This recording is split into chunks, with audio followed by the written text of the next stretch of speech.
नमस्कार, मैं हूं आपके साथ अनुष्का राय और आप देख रहे हैं तक्षित न्यूज।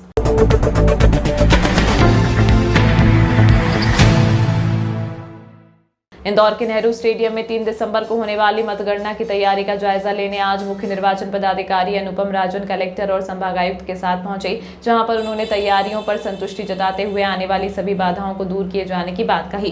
दरअसल मध्य प्रदेश के मुख्य निर्वाचन पदाधिकारी अनुपम राजन इंदौर पहुंचे, जहां उन्होंने नेहरू स्टेडियम में मतगणना स्थल का निरीक्षण किया। इस दौरान संभागायुक्त और कलेक्टर के साथ शहर के अन्य अधिकारी भी मौजूद थे। मुख्य निर्वाचन पदाधिकारी अनुपम राजन ने इंदौर कलेक्टर और संभागायुक्त से मतगणना को लेकर तमाम तैयारियों की जानकारी ली। इसके साथ ही उन्होंने पूरे स्टेडियम का दौरा भी किया। मुख्य निर्वाचन पदाधिकारी अनुपम राजन ने इंदौर जिला प्रशासन के द्वारा मतगणना को लेकर किए गए तमाम कामों पर संतुष्टि जताई है। मुख्य निर्वाचन पदाधिकारी अनुपम राजन ने मीडिया से चर्चा करते हुए कहा कि मतगणना का काम तेजी से हो और इस काम में किसी तरह की बाधा न आए, इसको लेकर लगातार व्यवस्थाओं को दुरुस्त किया जा रहा है।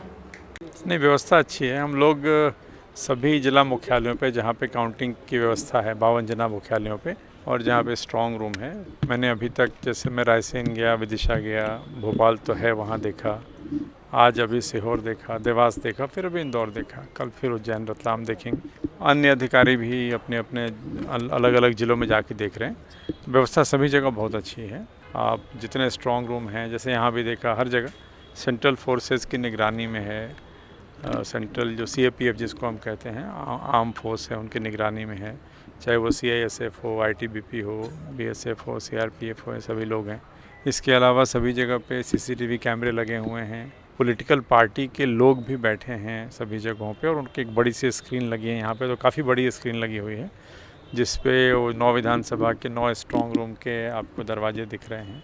उनसे भी चर्चा हुई, उन्होंने भी अब संतोष व्यक्त किया, संतुष्टि जताई व्यवस्थाओं से। और काउंटिंग हॉल्स की अभी व्यवस्था चल रही है। मतगणना जो में ये इस बात का ध्यान रखा जाता है कि कैंडिडेट कितने हैं कहाँ पे और पोलिंग स्टेशंस कितने हैं, तो उसके हिसाब से हम लोग टेबल्स की संख्या बढ़ाने पे, एक दिक्कत ये भी है कि रूम की साइज़ के एक लिमिटेशंस हैं, आप बहुत ज़्यादा टेबल की संख्या नहीं बढ़ा सकते। प्रयास ये ज़रूर होता है कि मतगणना जल्दी समाप्त हो, राउंड को कम किया जाए, लेकिन काउंटिंग एजेंट की संख्या, मतदान केंद्रों की संख्या, ये सभी का ध्यान रखना पड़ता है। फिर भी प्रयास है कि काउंटिंग एजेंट्स को और जो कैंडिडेट्स होंगे उस दिन, और जो हमारे काउंटिंग स्टाफ होगा, सभी को एक बेहतर सुविधाजनक माहौल मिले और आराम से काउंटिंग हो सके। यदि अपवाद की स्थिति भी मान लें तो उसके लिए वैकल्पिक व्यवस्था जनरेटर के माध्यम से तमाम अलग, जैसे CCTV है तो उनमें इन्वर्टर का बैकअप, UPS का बैकअप रखते हैं। जहाँ पे कैंडिडेट की संख्या कम है वहाँ काउंटिंग जल्दी ख़त्म होगी। जहाँ पे मतदान केंद्रों की संख्या ज़्यादा है, कैंडिडेट की संख्या ज़्यादा है, वहाँ काउंटिंग में समय लगेगा।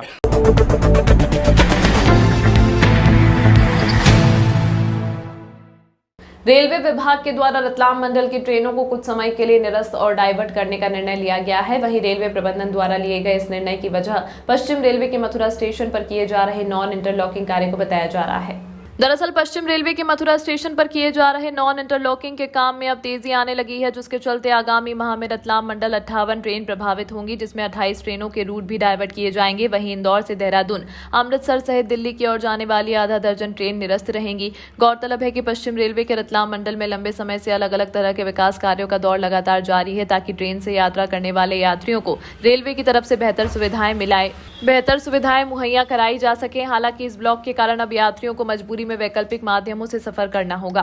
मथुरा जंक्शन में नॉन इंटरलॉकिंग वर्क चल रहा है सेफ्टी मेजर के लिए, तो इसकी वजह से अगर पूरे मंडल की बात की जाए तो तकरीबन 58 ट्रेनें हैं और तकरीबन 28 ट्रेनों को डाइवर्ट किया गया है। तो इंदौर स्टेशन से चलने वाली जो ट्रेनें, जो मेजर ट्रेन है, वो देहरादून, अमृतसर, सिवनी और जो दिल्ली को जाने वाली स्पेशल ट्रेनें हैं, वो ट्रेनें तकरीबन आधे दर्जन ट्रेनें 12 जनवरी से और इस महीने के अंत तक, क्योंकि ये जो ट्रेनें हैं ज़्यादातर ट्रेनें हैं वीकली ट्रेनें हैं, तो तकरीबन 2-3 ट्रिप इनकी कैंसिल रहेगी। तो इस तरह से पूरे ओवरऑल इंदौर स्टेशन से जो चलने वाली ट्रेनें वो आधा दर्जन ट्रेनें कैंसिल रहेगी। देखिए, यात्रियों को क्या है कि जो यहाँ से हम लोग क्या है कि सेफ्टी मेजर के लिए जो नॉन इंटरलॉकिंग वर्क चलता है वो यात्रियों की सुरक्षा के लिए ही होता है। तो इस वजह से इन समय में ये मेगा ब्लॉक लिया गया है।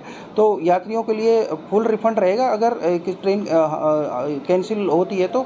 और इसके अलावा जो दूसरा अगर इस तरह की कोई प्रॉब्लम होती तो हम लोग फ्रंटलाइन स्टाफ वगैरह भी जो भी फैसिलिटी रहती है वो प्रोवाइड कराते हैं।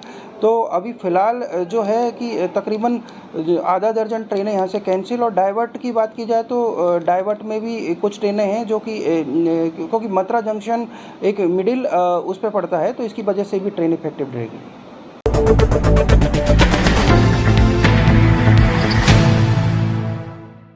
इंदौर की पंडरीनाथ पुलिस ने महिलाओं को अश्लील वीडियो दिखाकर छेड़छाड़ करने वाले आरोपी को बाइक नंबर की सहायता से किया गिरफ्तार।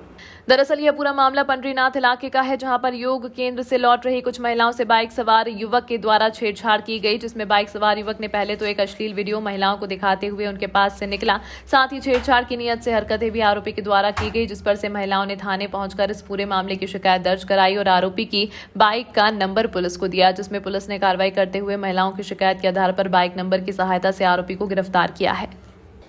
थाना पंडरीनाथ में कल योगा सेंटर से कुछ महिलाएं योग करने के पश्चात निकली थी, और उसके बाद से जो एक आरोपी है उसने उन महिलाओं के बगल से गुजरते हुए और अपने मोबाइल पर वो अश्लील फिल्म विथ फुल साउंड उनको दिखाते हुए वहाँ से गुजरा था, जिस पर से महिलाओं ने आपत्ति ली थी और थाने पर रिपोर्ट की थी, जिस पर सुसंगत धाराओं में मुकदमा कायम किया गया है और आरोपी को भी मैं उसके मोबाइल के गिरफ्तार किया गया है।